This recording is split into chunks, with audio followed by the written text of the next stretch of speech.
Hey there, welcome to this episode of the Affluent Entrepreneur Show. And this episode is going to be a fun one. I'm going to be joined by a friend of mine by the name of Jess Glazer. She was a celebrity fitness expert and coach. She is a business coach now. She's traveling the country with her husband in an RV.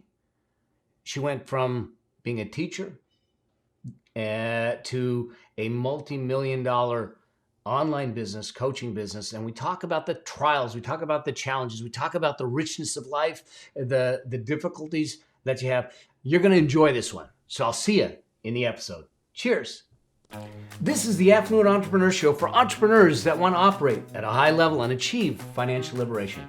I'm your host, Mel Abraham, and I'll be sharing with you what it takes to create success beyond wealth so you can have a richer, more fulfilling lifestyle. In this show, you'll learn how business and money intersect so you can scale your business, scale your money, and scale your life while creating a deeper impact and living with complete freedom. Because that's what it really means to be an affluent entrepreneur.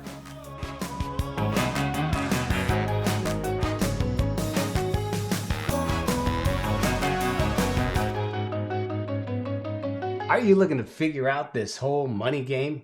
Well, I got news for you. I want to invite you to my 7-day money plan workshop, my money plan challenge. Okay, this is totally free, and this is where we get a chance. I wanted to put something together to help everyone set a solid foundation. Here's the thing.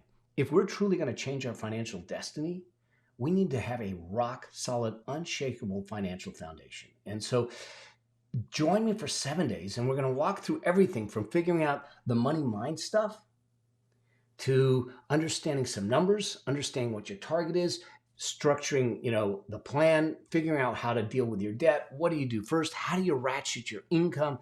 We're going to take one element of each thing on each day, work it through in an action guide and workbook with tools and tactics to make it happen. And so all you got to do is go to themoneyplanchallenge.com, sign up for free, and go through the training. This is my gift to you for being on this journey with me.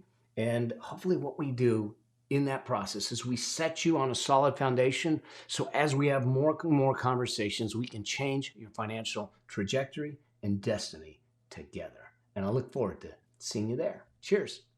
Hey there, Jess. So good to have you here. Thank you for coming on the show. Mel, thank you. I'm so excited to be here. Oh my God. So they'll hear more about you, but just real quickly, where are you coming in from? Where are you at? So currently, September 1st, we are parked in Coeur d'Alene, Idaho. So Okay. Idaho. Mm-hmm. Okay, awesome. Never been to Idaho. Gonna have to get there one of these days. Honestly, it's been one of our favorite places that we have visited. Wow. Okay.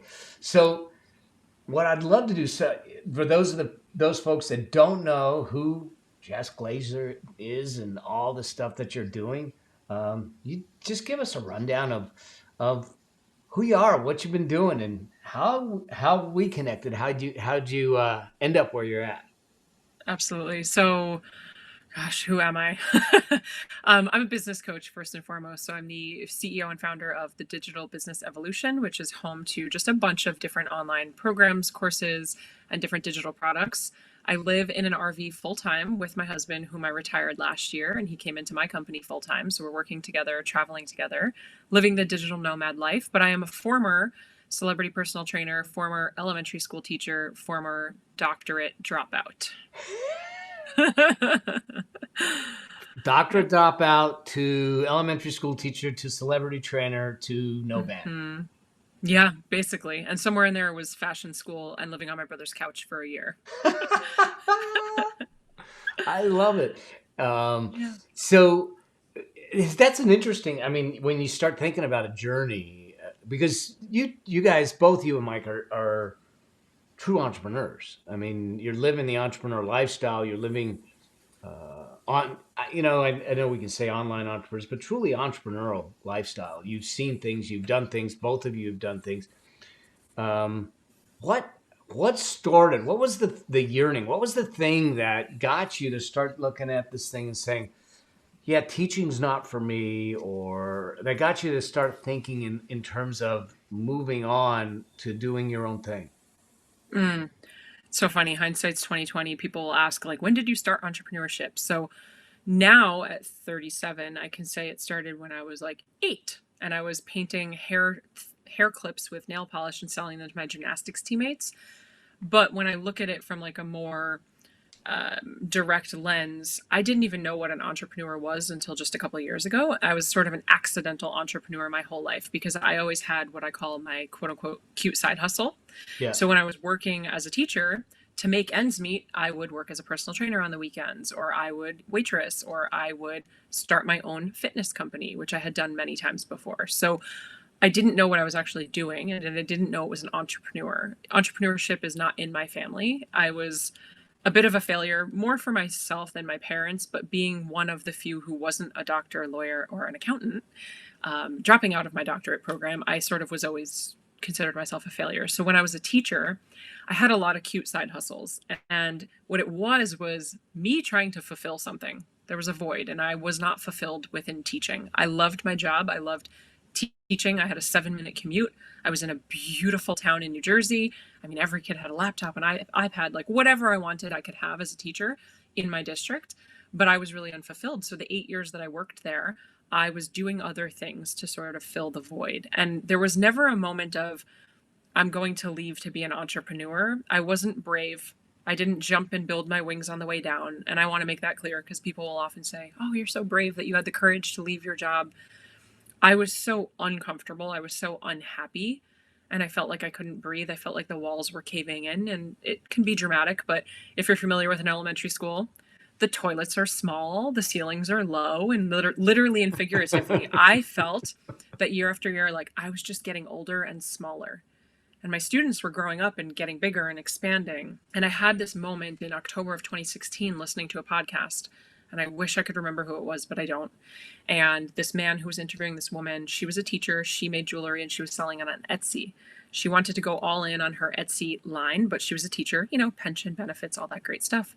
So he said, I was driving to work, had coffee in hand, like normal route. He said, if you gave yourself a year on Etsy and it didn't work, what would be the worst case scenario? So she said, I'd go back to teaching. I've been a teacher for 10 years. I might have to go to a different district, but I know I could get a job as a teacher. And here I am driving to work, like asleep, just totally numbed out, driving to work with my coffee. And her response changed our life. I'm sorry, his response changed our life. So he said, great. How does it feel to wake up every day and live in your worst case scenario? Oh, boom. Right? She was already there. She was already living in her worst case scenario. And so I literally pulled the car over. I texted my husband.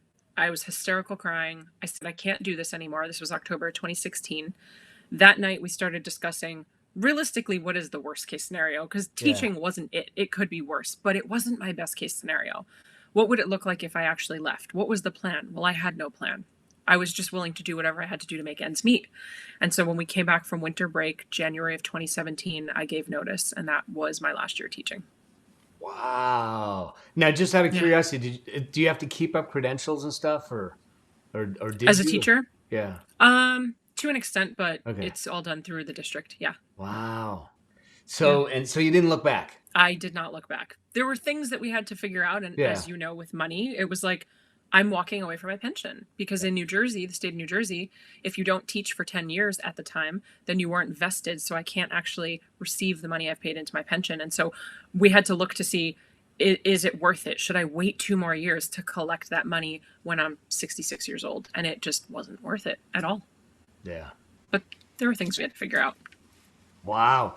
I want to go back to something you said because I think that people coming into entrepreneurship or just in life in general have to transition this. And so hopefully this isn't going to be too painful.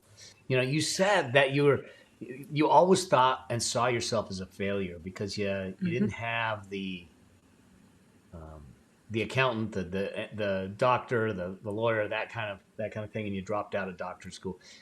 Does that still impact you, or how did you transition? How did you deal with that? Because I think that there's a lot of folks, and me included, I left a profession. I was on a trajectory as an accountant, as one of the people that you said you should have been, type of a thing, and walked out. And I know the pressure not necessarily the ridicule, the concern, let's just say, that I got from my parents going, you did Mhm. what today Mm. when I quit? Yeah. Yeah, and that was the hardest conversation, at 33 years old, telling my parents I was gonna leave my job, and they were like, "Are you crazy?" But they also, at that point, weren't surprised because I Yeah. had done stuff like that before. So the feeling like a failure and feeling like I had quit so many different things really chewed me up for a long time until recently when I started to recognize actually a Steve Jobs quote, you can't connect the dots looking forwards, you can only connect them looking backwards, and you have to trust that they'll appear. And so for me, these different things which I once thought were failures or quitting, they've actually been dots or stepping stones to get me across this path, across this river. And those are my superpowers. If I didn't go to fashion school, I wouldn't have such a great sense of how to use different CAD programs or graphic design. If I wasn't a teacher, I wouldn't be such a good teacher. I wouldn't be able to read the room or speak the way that I speak. I'm not saying I'm great, but they've Yeah. given me Yeah. skills, right? So everything that I've done, what I went to school for, what I studied, what I did or did not do along the way, it's just been part of the path. And so I don't see them at all as failures anymore. It's my tool belt. Yeah. Yeah. And I think Yeah. that's really ultimately what comes out of the journey that too Hmm. often we neglect to see. I mean, the reality is that our greatest growth comes through our failures. Our greatest growth doesn't come from the successes. And I've gone through some tough times. You've gone through your times and everything. And people say, "Would you trade it in?" And I go, "Would you do it all again?" Yeah, the answer is yes, I would. I would do it all again because Absolutely. there's no way that I would be who I am today. I lost 1/3 of my net worth in a Ponzi scheme. You know, do I want to go through the pain again? No, but the lessons and how we transitioned and built and rebuilt and everything, they serve me today. And Yeah. I wouldn't be with the lady I'm with. I mean, there's so many things with that connecting the dots backwards. It's so interesting. But it's good. It's not good to hear that it haunted you, but it's the reality of it. And so there may be people out there that are haunted by this yearning, and I think this is what ends up happening: is that we live in a world of social media expectations, societal expectations, family expectations, and how many people take the path of those expectations and then they find this aching yearning inside that is trying to pull them off path and you go, nope, this is what's expected of me. Hmm. And they live a life. The book that Bronnie Ware wrote, Seven Regrets of Dying, and one of the biggest regrets is that they didn't live the life that they want, that was meant for them. And it's like, can you imagine that? Yeah. You Well, know? that's what it was. It was the awakening to like, whose life is this? Yeah. Because I never even went to school to be a teacher. My parents had like lovingly encouraged me to get a teaching degree to quote fall back on because I was taking all the science classes for my physical therapy degree. And they're like, you're good with kids, you love coaching, so why don't you just get a degree in education as well to fall back on? And it was a good thing that I did. But when I woke up one day, 8 years into teaching, because I was pretty unhappy for the last like three of those eight, Yeah. it was like, this was never even my plan. How did I even end up here? Whose life am I living in? It's great. White picket fence, completely house poor, living paycheck to paycheck, the American dream, Yeah. right? Yeah. And Uh-huh. I'm like, but this isn't what I want. It's This isn't what I want. I've a lot of people say, how do you figure out wealth? And I said, you do it in time, not dollars. Mm, I said, too often we try to do it in dollars. I said, but the fact of the matter is that I could have $100 million, but if I can't control my time, it's a poor life. yeah. I And love this. This is a conversation I've been having a lot actually with clients recently because so many people prioritize money over Mhm. time. And we think that money runs out. It doesn't. Money is cyclical. We borrow it and we put it back into the system. It comes back out again. And quite frankly, they can make more whenever they want. They did last year. But time is finite. It runs out. So it, when you say I'm gonna do this program because it's free, what you're saying is the hour of time that I'm gonna spend, it doesn't mean that much to me. I'm okay giving it away. But the deeper question is if it was your last hour of life, then what? yeah, People say charge your worth. No, don't charge your worth. If worth is relative. If it's yeah, your last hour, you can't pay me enough money to be with you. I want to be with my loved ones. yeah, so true. I mean, God, because that's really what it comes down to. I get it. look, we all got to pay bills. You know, when you start to do Totally. the transition and everything, you got to look at the math. You got to look at it and say, there's a difference between being committed and being reckless.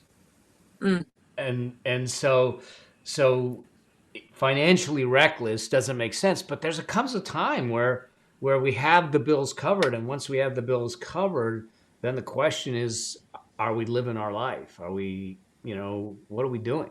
Because I remember for me, I got in a bike accident, mountain biking accident on the road, and I had grade 4 concussion. I couldn't speak. I was stuttering. And I had a dear friend who we call each other brothers because we grew up together. He took me, and he had retired at 38, 39 years old. So he took me out for a pastrami sandwich to this great place by us. And I'm in a neck brace. I'm stuttering. And we get our sandwiches, we sit down, and he looks at me and he said, "How much is enough?" And I go, "What are you talking about?" And he says, "How much is enough? The reason you got in the bike accident is you're stressed, you're not paying attention to details, you're running 100 miles a minute, and you don't even know where the finish line is, do you?" And I go, "Oh, man, I'm glad you paid for lunch because I'm paying for it now." You know? yeah. And Yeah. how often how we see it in our clients that potentially they don't ever know what the finish line looks like. They don't even know what success looks like, and they're just running a race, and they're just going to keep running. Yeah. Well, but that's what it is, right? We keep moving the finish line. And so Yeah, we never actually get there because we keep moving it, but we're so focused on it that we're not in the present. And so that's where I've been the last couple of years of learning how just to be more present. And this is the journey. And you had asked earlier, how did we connect? And I never answered that question, but it's through our mentor and friend James Wedmore, who's incredible. And he says the doing is the destination, right? And like it is. When people say enjoy the journey, this cliche, it's on bracelets, it's on all these mantras, but like the journey, this is it. So we're so focused. I'm all about goals, but when you get so caught up in the next thing, the next thing, the next thing, you forget that what you have now is what you once currently wanted. yeah. So how in that thought process, how did you start to come to this space in this place to start being more present with the journey and what's truly meaningful? And I know that you retired. When did you retire, Mike? Just a few years ago? No, this just this September Oh, 2020. so it's So recent. just a year. Yeah, just a Okay. year. All right. Mm-hmm. Just a year. Well, I'm not there. Okay. I'm in it, right? I'm in the learning. I'm in the process. I think I will always be in the process. Again, I don't think I'll arrive at present or awakened or anything like that. I think it's a journey throughout. But for me in 2018, very similarly to you, where just 150 miles an hour wasn't coming up for air, I had my first sort of round of burnout. And yes, I said first because it's happened a couple times, but it was the one that really shook me. Actually, I think it was my second time, but it was a breast cancer scare. And it brought me to a moment where I was in our apartment in New York City on my knees, waiting for this call, realizing what had happened. And I just kept saying, I did this to myself. I did this to myself because I was very conscious that I did. I was stressing myself out, working a million hours a week. Same thing you were saying, how much is enough? Chris Harder is a dear friend and mentor, and he had said the same thing to me just a month earlier. He said, when is it enough? Because at the time I was working in fitness, I was doing a lot of fitness modeling and competitions and writing for magazines. And so I was doing a lot of magazine work and chasing covers. How many covers Yeah. can you get on? Which bigger magazine? And he had me pull up my website and he looked at it and it said, has seen on, and it's all these different Today Show and magazine things. And he just looked at me. He said, when is it enough? Like, which one is going to be the ticket for you that's all of a sudden going to be happy, right? And not but 4 weeks later, I was going through this process of potentially having breast cancer. Yeah. And that is where it was like, whoa, what is this all for? Because when that's about to be taken away from you, everything, you're like, what am I doing this for? So November of 2018 was really where things started to move. Ironically, that's also when I went from cute side hustle to, or I shouldn't say that. I went from multiple 6-figure business to 7-figure business. And so it was right at the same time when I was scaling into 7 figures, everything was exploding. It was great. And my health was just declining. Yeah. My happiness was declining. You talk about richness and like real true wealth outside of money. My life wasn't rich. Yeah. I wasn't doing anything to fulfill myself. I wasn't taking care of myself. The girl who was competing in it on magazines was no longer working out. because I was just behind the computer all day. So that was probably the biggest moment that I had that started to really wake me up. And then smaller ones after that were very similar, right? You get this like Oh nudge from the yeah. universe. You're like, oh, we're here again. Chronic back pain, gut issues. I'm okay. It's screaming at me. Okay, here, like I'm doing it again. I see you. I see you. So Well, the that last that same friend last couple of that years, that same friend that said it is it's in the doing also said that if we don't get the lesson, it'll come back to us louder the next time. 100%. 100%. And I'm notorious for not hearing it the Yeah. first few times, which I think most of us are. Well, I mean, this is going to be a really sexist comment, but us guys, we don't take subtle hints, so it needs to be a baseball bat across the forehead for us to get it, and it certainly was for me too. Yeah, of course. And, it's well, yeah, so God, there's so many places to go with that. First off, Chris Harder's Chris and Lori are dear friends of ours. So, Yeah, they're the in best. fact, they are either to thank or to blame for our puppy.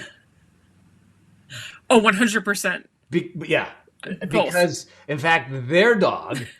And this has got nothing to do with the show, but yeah, y'all are just gonna have to put up with our little banter here for a second. And if you haven't checked out Chris Harder's podcast, you got to check it out. I'll hook it up in the show notes. So good. Okay. So good. But their dog and our dog have the same daddy dog. So we got. Do they? Oh yeah. As soon as we found out, as soon as I said, I think Chris and Lori have a sheepadoodle. We were in, my wife and I were in Park City, and so we sent them a video, and they send this video screaming, going, "Oh yeah!" And then they made the mistake of sending us the website to the breeder. There you go. So you have a cousin of bananas. Yes, we do. We have a cousin of bananas. And I should have thought about this whole idea. They named the dog Bananas for a reason. And and so there is definitely a bloodline there because I see what Budo's doing. And I'm going, oh, there's so mini funny. bananas right there. That's really funny. So, but I digress. Sorry about that. No. But the reality is that, look, there's something there because it's those relationships that start to create something that matter in life. If we haven't learned anything in this pandemic, it really, I think, it is this idea that connection is actually the real currency. Yeah. And so whether we're online, I mean, you're nomadic. We'll get to that and what that's like in a moment. But you're traveling and doing it, and it's easy to get siloed. It's easy to get just kind of isolated in doing what we do, and then we were forced to be isolated indirectly because of the pandemic. And now as we move out, I think that all of us are starting to look at how do we have more connection, but not just more in quantity, but deeper connection, something that's meaningful. I was blessed to spend some time with some incredible entrepreneurs this past week up in Napa. And I saw that. Looked amazing. Oh my God. And these are people that are at the top of the game, the top of the top. And when we went around the room, it was as if they all were able to finally say, you know what? Pardon the expression, the crap from the 2 years, it was hard. Mm-hmm. It was emotional. Yeah. And so this journey as an entrepreneur, it can be hard.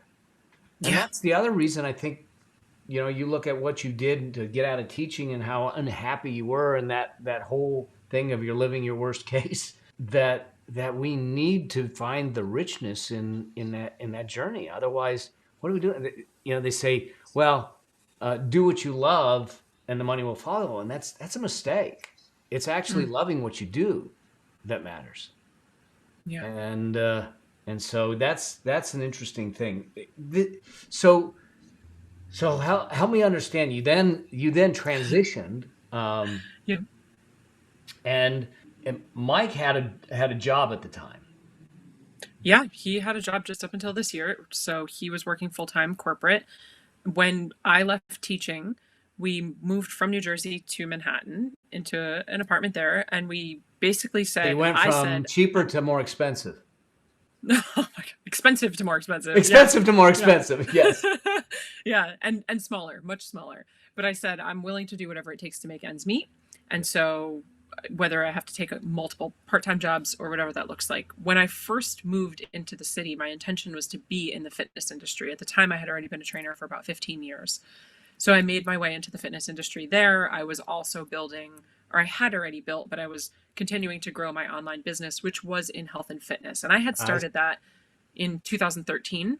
And it started with like monthly writing workouts for people. They would mail me a check in the actual mail. Then I did like ebooks, $79 products, super low ticket. I just was trying, right? As I was a teacher, I was just throwing spaghetti at a wall. I had no idea what I was doing. I did, however, hire my first business coach in 2014, I think it was, and sort of started to get a little bit more intuitive. I started blogging. I did everything I thought I was supposed to do. I was running Facebook groups and stuff like that.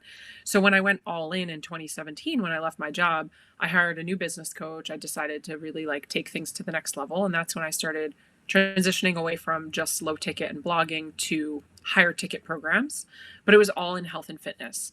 And I was working, oh my gosh, 20 hours a day, 7 days a week. I mean, I was up at 4 o'clock, training clients at 5 o'clock in the morning, was getting home at 9 o'clock at night, and then first building websites and stuff. So I was hustling and grinding and really thought that it was going to be in fitness. The business thing accidentally happened in November of 2018. It was a really big month. What had happened was the online health and fitness business, like I said, it went from, $1,000 a month or something to multiple six figures quite literally overnight. And so a lot of trainers in New York started asking me, what are you doing? This was 2017. What are you doing? How are you building a business? Why are you always behind the computer? Can you teach me? And so the teacher and me just started teaching friends for free. And then one friend turned into 3 and then 5 and then 7. And then all of a sudden, every Thursday, we're like sitting around my laptop in between clients at the gym. And I'm like, guys, I think I have to charge you. So November of 2018 is when I first started like forward facing business coaching. And by, I guess that summer, maybe it was the summer of 2019, actually, no, Christmas of 2019, I put down training. I finalized my last client. I stopped all of my fitness stuff that I had been doing and went all in for 2020 on business coaching. Right before the pandemic. Right before the pandemic. And then we scaled to multiple 7 figures. Boom. So in under 3 years. Yeah. Yeah. So it was wild. So good. It was wild. And the reality is that this is actually not what you set out to do. I've never taken a formal business class in my life. Like I have no reason to be doing this. There was nothing on my path that ever told me I'd end up here. And I now understand that this is how it is and it's really exciting. So I can't wait to see where I end up next year and 5 years or 10, because I can't even conceptualize what that might look like right now. And that excites me, where it used to scare me because I had to have such a grip and control over everything. But, similar to like Tony Robbins says, I have a PhD in results. I have a lot of results for myself and I have even more for my clients. Over the years, I've now invested in coaches and masterminds and programs and stuff, but I had never taken a formal, traditional, educational marketing, sales, or business class. Was there a time where your husband, who I know, looked at you and said, you're killing yourself. Are you out of your mind? How about let's just go back to our normal life? Because it's not a normal life. I mean, you're killing yourself, go take a day off type of thing. Yeah, that conversation still happens to this day. But his response, his concern always, and I love him for this, but it always starts with, if it's not making you happy, don't do it. Because we committed, when I left teaching, the rule was only do what makes you happy, because you didn't leave to go just replace your job with a different job. And so every decision we made was like, does this make you happy? Does it light you up? And so if I'm ever getting that way, feeling stressed, overworking, it always goes back to, well, are you happy? Is this making you happy? Because we're choosing what we want to do. We create our own reality, especially in business. When it comes to like deadlines and timeline, like we're creating them. They don't exist. Yeah. So he always asks, does this make you happy? And one of the most beautiful gifts I was able to give back to him is when he left his job in September. The first couple months of transitioning were difficult and challenging, and he talks about that. But he was figuring it all out. Who am I? What am I doing? What's my purpose? What is my job within the company? Should I have left my job? We're navigating how to live on the road full time. And so I was able to say back to him, and I still do many times, it's like, well, does this make you happy? If it doesn't, don't do it. But what a cool gift for me to be able to hold down the fort, if you will, for a moment while we're figuring out the next thing. That's a beautiful thing. And that's having a supportive relationship. I'm not going to say spouse because it's two people. I look at how Stephanie's been with me. There's no way I would have navigated the cancer as gracefully if it wasn't for her. My life is much more graceful and looks a whole lot better because of her. And I love how you talk about her. It's so nice. Oh man, I mean, I don't know how I lucked out, but I tell people that if there's ever a doubt that I can sell things, I just got to look at the fact that they're on me. So, now you then at some point you decided, forget Manhattan, let's take the show on the road. How did this come about? And I have a feeling it has to do with the same guy that got me into the dog. He just a small piece of it. What had happened was we had a beautiful, incredible, my dream apartment, just incredible. And during lockdown, that's where we lived, was this beautiful apartment, 31 floors up in the air.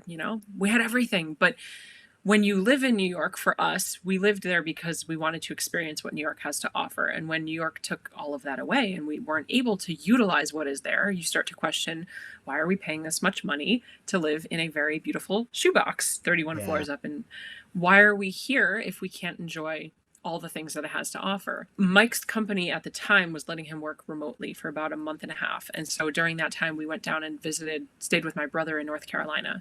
And we got a taste of life elsewhere. We got a taste of nature and hiking and just like slower. And so we started to play the crazy, stupid idea game of, wow, if you can work remotely or don't work for this particular company, we could live anywhere we want. We don't have to be in New York or New Jersey, which we love New York. We are like huge New York City gung ho. And so it just started with crazy, stupid idea time. Okay, great. Let's leave the city. Let's go get a house in Jersey, where I'm from, where our family, friends are there. We called our realtor up. This was like, probably May or June. He said, listen, guys, I'm happy to get you a house, but reality is people are paying $100,000 over asking, cash, sight unseen. Do you really want to get involved? And we were like, that sounds terrible. So we started looking at other areas, but we didn't know where in the country we would want to live. So then we toyed with the idea of let's Airbnb hop and go check out different places we might want to settle. Because 2020, we moved into our apartment basically January 1st of 2020, and we had only signed a 1-year lease. Previously, we signed 2-year leases, but we knew it was going to be our last year. We were ready to move to the suburbs and start a family. So we knew we were kind of ending our chapter there anyway. And so we started figuring out where could we go. But at this time that we were going to Airbnb hop, yes, Chris and Lori bought an RV as well as a couple of our other friends. And so on a Zoom call one night with friends, we started talking about wouldn't it be fun if all of us got RVs and traveled around the country, literally. And Mike and I did not grow up camping. We did not grow up in RVs. We had no idea. So Zoom call was Friday night. There may have been some cocktails. Saturday, shout out to Light Pink. Saturday, we went to an RV dealership in New Jersey. We rented a car in New York, went to New Jersey, looked at RVs, and we sat down and said, could we actually see ourselves doing this? Could we live here? Could we work here? How does this feel? Sunday, we put a deposit down. Oh, man. And we bought the RV. It was in hand a week later. Wow. Yeah. And we talk about a learning curve. What we had, the first 3 months, Mel, it was brutal. We had no idea what we were doing. No idea. I can't imagine. I have another friend in the valuation space. Him and his wife. They sold everything in Pennsylvania. They've been now traveling. She's a pet blogger, so and wow. So they've got their dogs and they've got their RV wrapped with their logo. And he's doing consulting and valuation from the RV, and she's pet blogging, and they travel the country. They've been doing it for 12 years now. Wow, 12 years. We looked at them, all of us looked at them and said, 3 months, you guys are going to kill each other. And no, here they are, 12 years, loving it. They showed up to Steph and my wedding 10 years ago. They pulled the RV into the winery. I'm like, that's funny.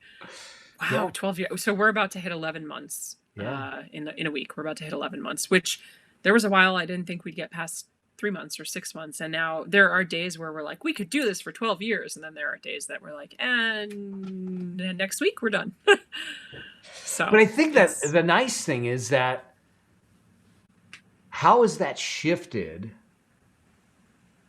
you experiencing life with the people you care about, with Mike yeah, and now you got yourself a puppy too. we did.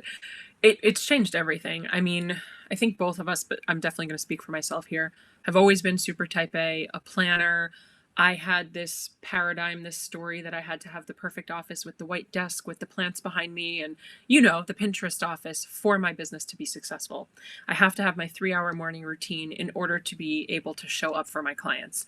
And this the last 11 months has shown us like that is completely false. That narrative is not mine. It might be where I'm most comfortable, I will tell Yeah. you that, but it doesn't have to look that way. It doesn't have to be this way. And one of the things that we've kind of leaned on, we've come up with a couple different words that we use. So when we're having a moment of just like, what is this life? This is crazy. We look at each other and we just say moments and we know Yeah. what we're talking about. We say gratiteers because I'm an empath. I cry at everything. So now I have gratiteers. And the other thing that we've said is like a theme of this whole trip or lifestyle has been the in between. Yeah.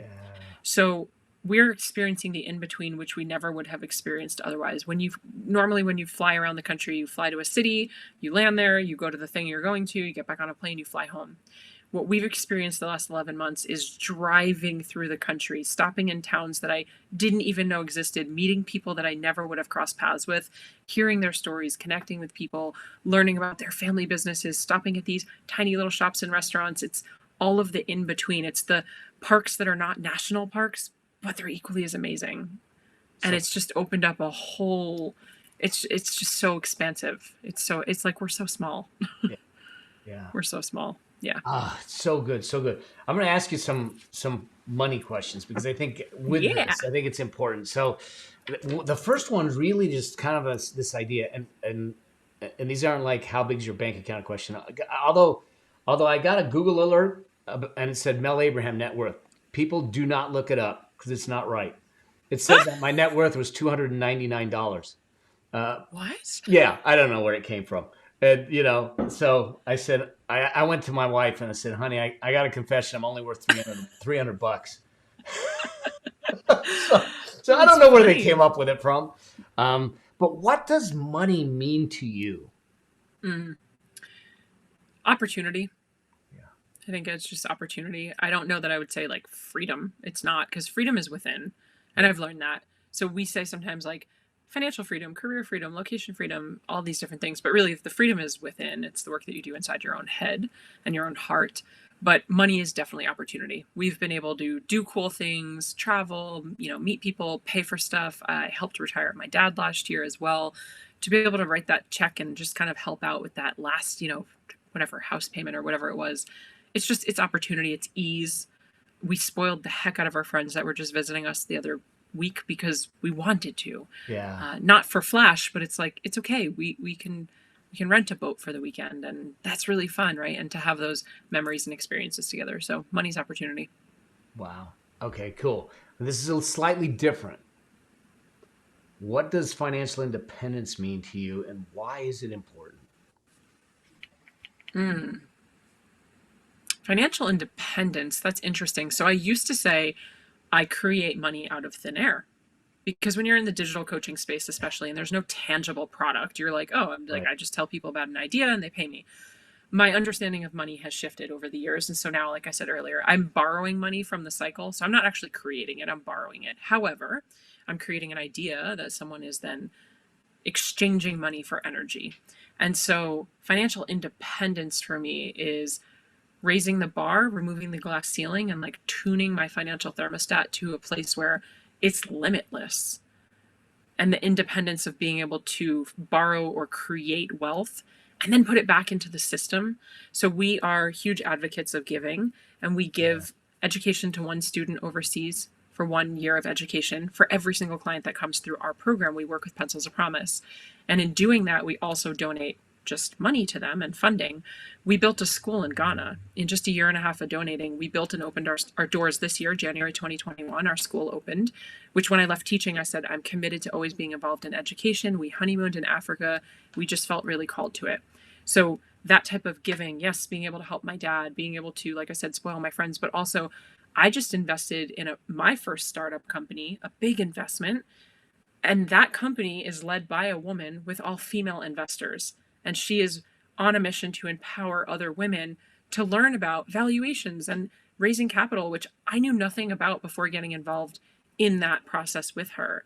Yeah. And so financial independence is that. It's like, how can I just create and borrow, but then also give back and use and recycle and empower other people to understand their finances? Cool. One more question then. If you had one money message to give your younger self, what would it be? Ooh. There's no parade.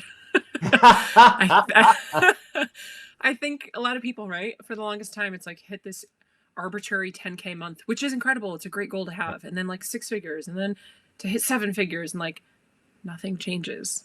Yeah. There's no parade. There is no finish line, right? So I think just letting myself know that, like, yeah, go for it, do those things, and I will be really proud of you, and you'll feel really great, and it will give you these opportunities, but also like, it's not the be all end all. So awesome. So awesome. I mean, you're doing such great things. I mean, this is, and I've learned I had no idea about the schools in Ghana and all that stuff. So Yeah. I'm going to want to hear more about that when we're together next. Yeah. Because I think that's the beauty, when we start talking about entrepreneurship, when we start talking about wealth, when we start talking about money, it's easy to get it demonized. In fact, the media and many folks will demonize it, and most of that's emotional stuff that's been carried up, and I totally get it. But when you start to understand the tool it is to make a difference in other people's lives, whether it's the team that we hire or the causes we're behind, man, I mean, I sat in that room in Napa looking around at the reach and the power that was in that room. I said, we can be a tidal wave of change and impact if we just stood together and shoulder to shoulder walk that path. Forgetting media, forgetting politics, forgetting what side of the aisle, what side of religion, what color, it doesn't matter. And I think that it's the reason I started the show. I truly believe that entrepreneurship is the pathway to solving a lot of the problems. Well, I'll say entrepreneurship and communication, the two things. Yeah. And I love that. So I appreciate you so much for jumping on and having a chance to chat with you, getting to know you more, and allowing the viewers and listeners to that. Where can someone that wants to understand a bit more about your journey, what you do, how you might be able to serve them, where can they find you? Yeah. Well, Mel, I appreciate you so much. So thank you. I am most often on Instagram. Shoot me a DM there. I'm at Jess.Glazer, Glazer. But of course, I'm everywhere. Facebook, website, email, all of that. But yeah, Instagram mostly. I think the mastermind we're in together gave you a hard time because you're an Instagram like story savant, that like you just have this innate timing and you nail the 60 seconds like that every time. Me, they go, hey, I need a 1 minute, and I go, I can't even get my name out in 1 minute. Are you kidding me? It's just repetition. It's a lot of stories. I'm on stories every day. Like I said, it's the most fun place for me to connect with you. So awesome. Well, we'll hook that up in the show notes and all that stuff. And I appreciate you. Keep your travel safe. Keep us informed. I can't wait to see you and Mike again soon. And let me know how I can support you. Awesome. Thank you so much. You got it. And on all of you that are listening and watching, check Jess out. Check out what she's doing. Understand her journey. Understand that this is a journey that she didn't choose up front, but she decided to be open to what could be, and look at where she is today. And I think that no matter where you are, whatever age or stage that you're in, this is something that you get a chance to do. You get a chance to make a choice, and nothing is set in stone. And if there's one thing that that I always believe is that we spend our time living in possibility, and that we always try to live our life in a way that it outlives us. So I'll see you guys on the next episode, the next show, or on the road to affluence. See you soon. Thanks. Cheers. Bye. Thank you for being part of the Affluent Entrepreneur Show with me, your host, Mel Abraham. If you want to achieve financial liberation to create an affluent lifestyle, join the Affluent Entrepreneur Facebook group at melabraham.com/group. And I'll see you there. Cheers. Bye.